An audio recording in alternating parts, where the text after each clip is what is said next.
Assalamualaikum warahmatullahi wabarakatuh. Saudaraku, pasti semua kita menginginkan agar rizki kita senantiasa mengalir dengan lancar dan mudah.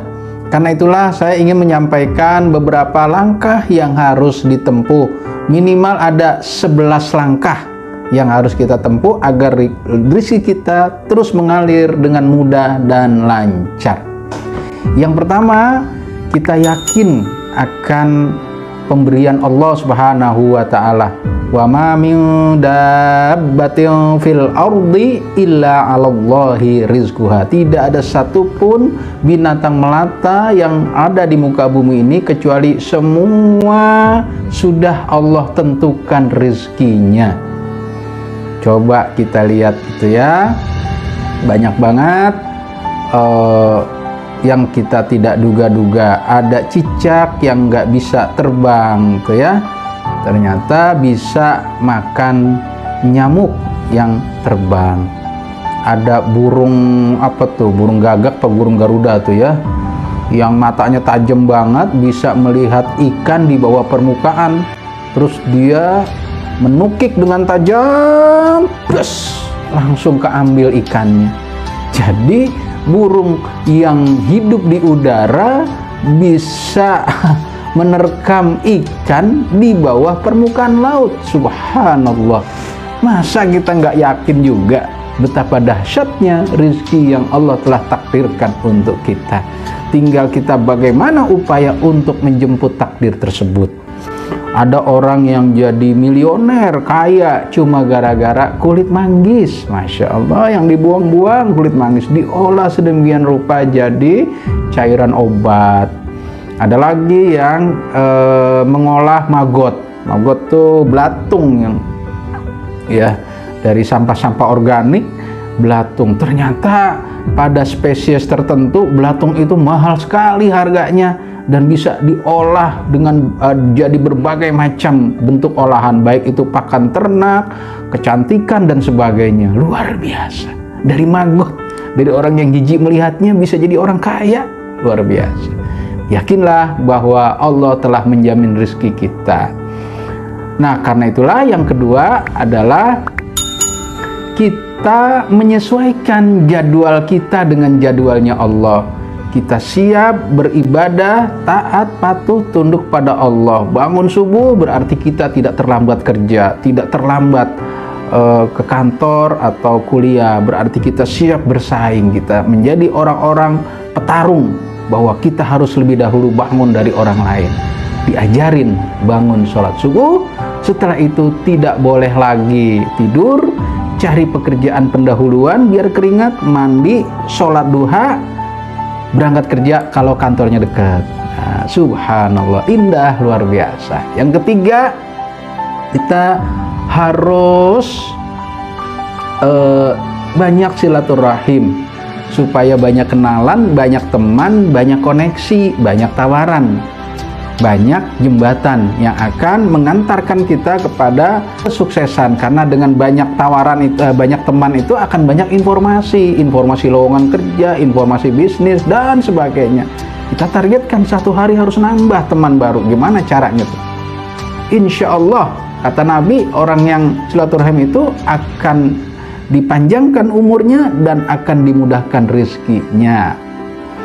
Yang keempat adalah kita sering nongkrong di pasar, melihat perilaku orang berbisnis, orang jualan, tawar-menawar, melihat psikologi manusia yang ada di pasar, melihat sifat-sifat yang bisa kita tangkap dari penjual dan dari pembeli, melihat transaksi mereka seperti apa. Lama-kelamaan kita akan jago juga gitu.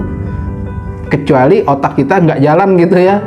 Di pasar cuma main game misalnya, ya nggak jalan gitu. Tapi kalau kita pelototin terus gitu kan, kita tanya-tanya gitu, perhatikan orang di pasar, insya Allah kita juga lama-lama jago dagang gitu ya. Berikutnya adalah kita harus cari teman yang mendukung. Ada teman kita yang diberi kelebihan rezeki dan dia mau berbagi, bukan berbagi rezekinya ya, berbagi caranya gitu. Berbagi caranya, bagaimana cara mendapatkan rezeki, atau siap menjadi mentor kita. Insya Allah akan semakin dekat lagi rizki itu mengalir di hadapan kita. Berikutnya adalah kita harus banyak ikut pelatihan-pelatihan, workshop-workshop, kursus-kursus, seminar-seminar, atau kalau buka YouTube atau buka berbagai macam informasi di Google, maka kita harus pilih seleksi yang kira-kira keyword-keywordnya itu yang mendukung apa yang kita cita-citakan. Kita cari keyword-keyword wirausaha, ya, perdagangan, dagang digital dan sebagainya. Berikutnya adalah kita sering magang. Kalau ada teman kita berupaya punya usaha atau di kantor atau dia dagang, kita ikut bantu dia gitu ya. Lihat sehari-harinya, ikuti aktivitas hidupnya 24 jam, ngapain saja tuh teman kita tuh, kok dia bisa sukses. Mungkin ada yang salah pada diri kita. Berikutnya adalah kita rajin membantu orang lain, agar semakin banyak yang kita bantu, semakin banyak pula peluang orang yang bisa membantu kita nantinya. Semakin kita banyak berbuat baik kepada orang lain, akan semakin banyak feedback juga orang lain yang akan juga bisa membantu kita. Dan ada satu lagi, yaitu rumus sodakoh, yang ini nggak dimiliki oleh orang-orang yang materialistik gitu ya.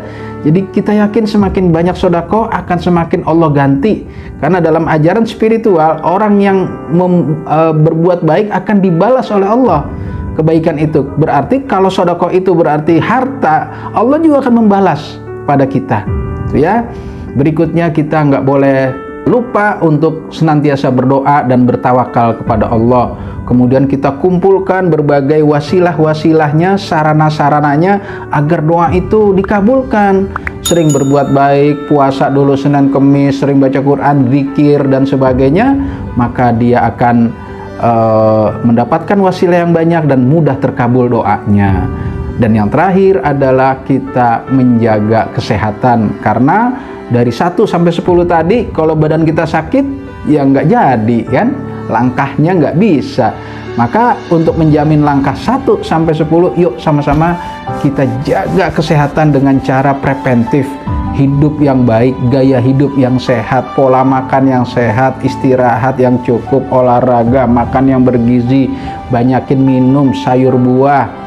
Malam jangan terlalu larut tidurnya, jangan banyak makan malam lagi gitu ya, dan seterusnya. Gaya hidup sehat itulah membuat kita sehat. Dengan sehat kita akan mampu menyelesaikan 10 langkah di atas. Selamat mencoba, semoga Allah berkenan memberikan kita rezeki yang terus mengalir, mudah dan lancar. Assalamualaikum warahmatullahi wabarakatuh.